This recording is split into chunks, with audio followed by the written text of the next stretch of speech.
Hello everyone, welcome to SWA. Uh, Alright, I'm Eric. and I'm Kevin. So today's topic is why startup. So before I start, thanks Kevin for joining me again. We have very great sessions in another recording, but too bad the recording doesn't work, so we have to do this again. But I think because this is what we do every day, so I guess Kevin, everything is all right? No problem. Okay, so today's topic is why startup. So Kevin, from what we discussed previously, I know that you have joined in you have joined two startup, or no, you have start two startup, and then you join in other companies that like really like startup. Right now, you go back to running a startup again. So Kevin, can you share with us like why startup? Like why you are always getting into startup?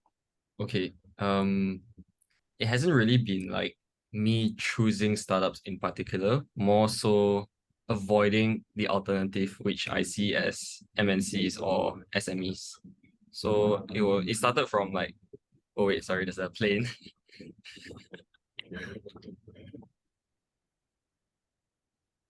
Okay, I think it's Yeah, right now it's fine. okay.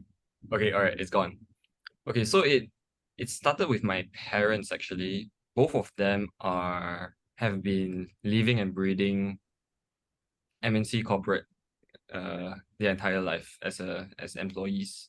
So I've as I grew up, I sort of hear what they tell me, or at least when they talk amongst themselves, they sort of gave me a rough idea of what it's like in a big corporate, or at least a corporate in Malaysia, right? So then I kind of knew at that time that that wasn't really for me, right? The idea of like a huge amount of red tape, or even maybe big big organizations where it's hard for you to like really truly collaborate with your colleagues. So then what my alternative was, I guess, was when I was just about to graduate, me and a couple of my friends, we had this crazy idea that we had at that time, and we just, being young and dumb, just wanted to try things out, and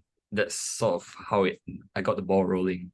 Yeah. Okay, so it's like you like to avoid being in environments that a lot of process procedures, I guess. Yeah, and then that's when you just start a company where you set your own processes Yeah, and so you not really truly like avoiding processes per se. More so, I do appreciate good processes when they are in mm, place. Wait, there's another plane.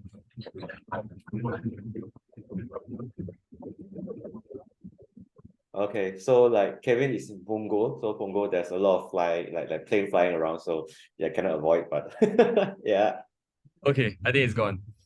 All right. So I can appreciate good processes being in place for good reasons, but at the same time, what normally happens in most of these bigger corporates or companies is that maybe in like um the olden days when the company is just first being started, or at least built by the legacy founders, they might have put in certain processes on how the company should run at that time. And as a company grows, these processes might still stay around, and the reasons for these processes might no longer be valid. But because it's easier to just continue on these processes and not really truly question them, then that's where a lot of issues slowly pile up. Okay, Where, wow. in a startup, it's like, the processes are fresh, and when you want to see like the necessity of certain stuff, it's easier for you to like remove it and or add new ones or make any new changes. Yeah. I think I can understand like what are you referring? So for example, like previously when like we need a watch because like that's the only things that we can tell time. But right now we already have a phone. Why we still need a watch kind of thing? Other than nostalgic or fashion matter, but the practicality is like you don't need a watch anymore per se to tell time. Yeah. So yeah, I get what you mean. So right now like without all this red tape and then without all this like so-called like bureaucracy in place, then what is the things that inside startup that you like them? There must be something that you like. That's why you keep doing it, right? Yeah, so on top of the fact that essentially you get to move things much faster without all this red tape, the culture, like the team that you will be working with, will definitely feel like a lot closer because we're human beings after all, right? And we want to enjoy working with the people that we work with, right? Short of saying that we want to feel like a family, we don't really, like it's definitely a struggle if you can't be comfortable with the people you're working on a day-to-day basis, and there's no reason why you shouldn't be able to enjoy working with the people that you work with. And in a startup, everyone is like very like guang-ho and like passionate of like at least what their current role is, and that's normally the kind of people that will be in startups. You can very easily, like, the way startups work is that if you're not someone that's like hungry, passionate, or like driven, then naturally you would just Mm. not be in that space. Whereas for like, let's say, MNCs, yes, maybe you can still find passionate and hungry people within them, but there's a higher chance that you don't. Okay, okay. Yeah, yeah. So the in the previous like environments that I have, right, compared to so-called 40 years old company compared to less than 10 years old company. So I can really see the difference between these two companies, because the 40 years old company, they have like people who are in there for years, and then they just do whatever ways that they've been doing, not changing stuff. And then like after 10 years, like a decade, technology has shifted, they are still using pen and paper kind of thing. So I can really like understand like what you're referring at. So in like culture of like things that hard to move, and then cultures that keep moving. Uh, so what I heard from people who are start, right, they are working like not the Chinese culture 996, like it's like 24/7 like. So in a startup, does it work like that? And then like 24/7 is like definitely will burn out. So how Yeah, you so cope with it? there is a common, I would say it's a common misconception actually, because the idea that when you're in startup, like you're just grinding like super hard and like you don't get sleep, you're like unhealthy. But then you can also see that this also actually happens in any other normal companies, like if you're in a big four. Okay. Yeah, there's an example, a perfect example. Or maybe I even have friends like they work in like certain banks, or okay, it's very biased towards the finance industry, right? But not just the finance industry, there's also industries like the logistics industries, right? Shipping, or maybe even traveling industries, where you're really working really weird hours, and it's just like people sort of discount that because they're like, oh, because you get compensated, right? It's not Mm. that bad. Whereas in startups, then they're like, what's the return, right, that you're getting on all of this grinding that you're doing? And for me, I would say, if I'm going to grind, I might as well be doing it within an environment that I enjoy being it. And even so, I don't even like, if I'm being honest, like I don't really feel like I'm like really like pushing myself too hard, especially when back then in the past, you can sort of say I I can confidently say that I've experienced that level of burnout where I know where my limit is, and because Okay. I already hit that limit before. Now I know all I need to do is just you know stop right before I hit that limit. Okay. So it's like you know where's your maximum capacity. So right now you just like work Yeah, it's like within the when you're capacity. drinking alcohol, right? Like like, okay, I'm a 10 cans kind of guy. I just stop at 9 cans and then I'm good. Okay. Okay.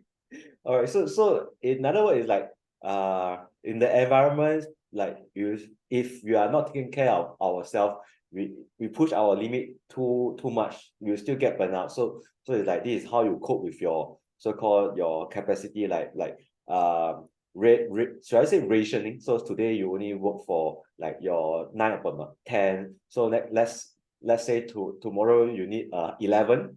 That's why you say right now I just work 9, the two left over we do it next day kind of thing. Is this what you mean?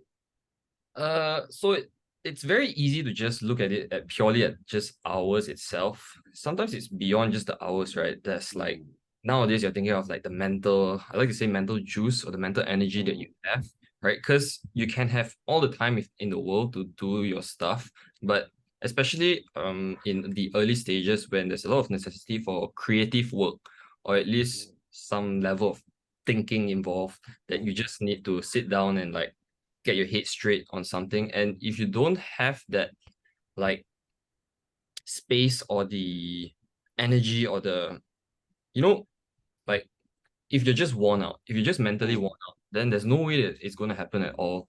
And you can just sit there for hours and hours, and if you're just mindlessly trying to get your stuff done, then there's really no point to it. So I would say it's more just about being smart about like your time, and or at least both your time and energy, right? Because you don't just want to like think about how you spend your time, but actually more so how you spend your energy. Because you can have time, but you may not necessarily have energy.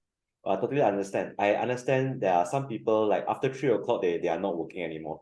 All right. So all in all, like I get that because of the red tape that you don't like, that's why you go into like startup, and then you start up like how you manage your so-called energies and your efforts.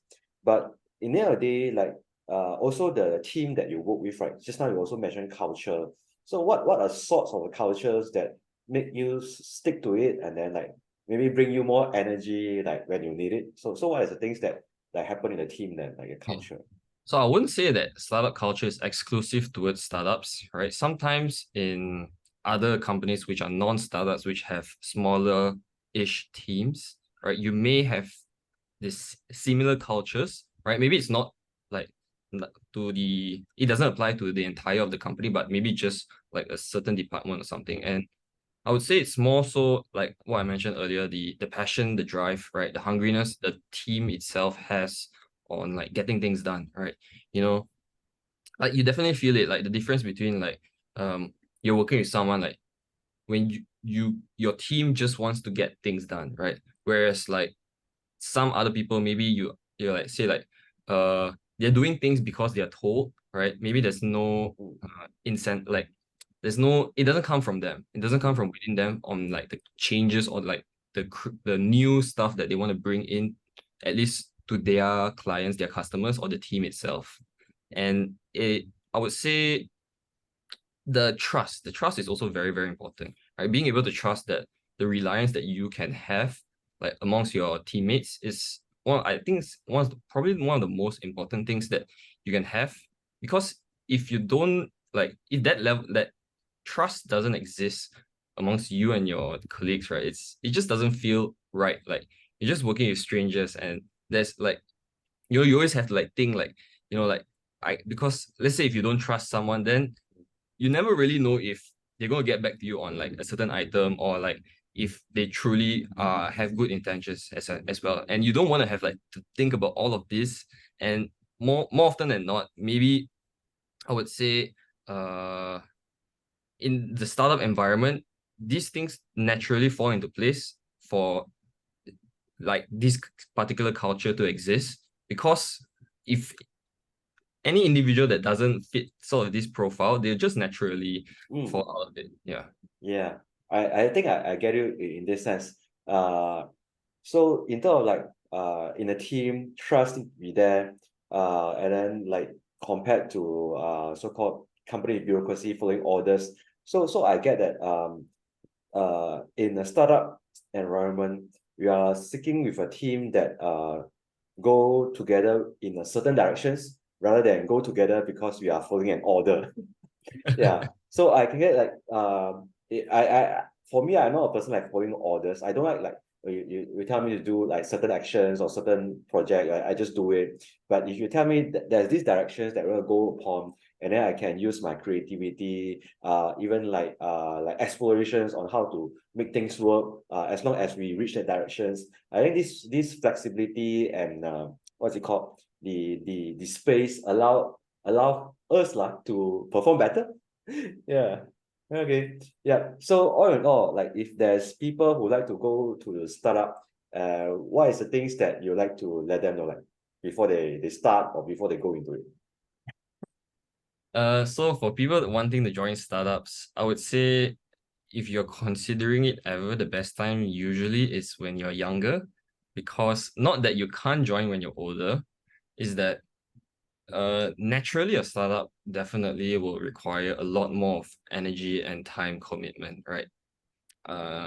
Maybe on average, like a bigger company that would not require that. This is just averages that I'm comparing to. But yeah, that's why the best time to start is when you're younger, because you have more time, more energy, and as you get older, you have like kids, family to like take care of, and you don't want to have to like think like be you you want to have like, because when you have your family and kids, naturally the priority is usually your family and kids, right? And to have to like balance or juggle between the two is definitely much harder. And yeah, there's other than that, I would say you have to be an individual that is self-driven to a certain extent. Yeah, if you're not and you're just there to just I don't know, follow orders, right? Or maybe wait to be instructed, then you're better off. It might not be for everyone, right? It can also be I would say helpful as a foundation on how to be someone that is independent, right? But at the same time, if it's not for you, then it doesn't need to be for everyone. Okay. Yep. So startup is not for everyone, like you said. And of course, if you like to like really embark on a startup, it's like best as young as possible. But I don't think like 50 years old is young or not. If your perspective is young, then yes, if 60 years, 70 years, as long as you are ready to grind and to put in like sweat and tears into it, I think startup, yeah, is good for everyone. Just that in the sense that are you willing to make that kind of sacrifices, like, right? Yeah. Yes. Okay. So once again, thank you, Kevin, for there's a term called serial entrepreneur. So also serial startup owner, for sharing us like why startup and startup how the startup sounds like in the like culture, work, and background. So this is the 15 minutes that we have today. And really thanks everyone for listening throughout this. And if you have any feedback or any so-called comments about startup, just feel free to share in the comment. And if any questions that you'll ask Kevin, yeah, feel free to put in the comment as well. And if you'd like us to cover any topic, just let us know. And no, don't forget to like, subscribe to our channels, and then we'll see you in the next episode. Thank you. Okay. Bye bye. Thank you, everyone. Thank you, Kevin. Bye. Yay. All right, stop.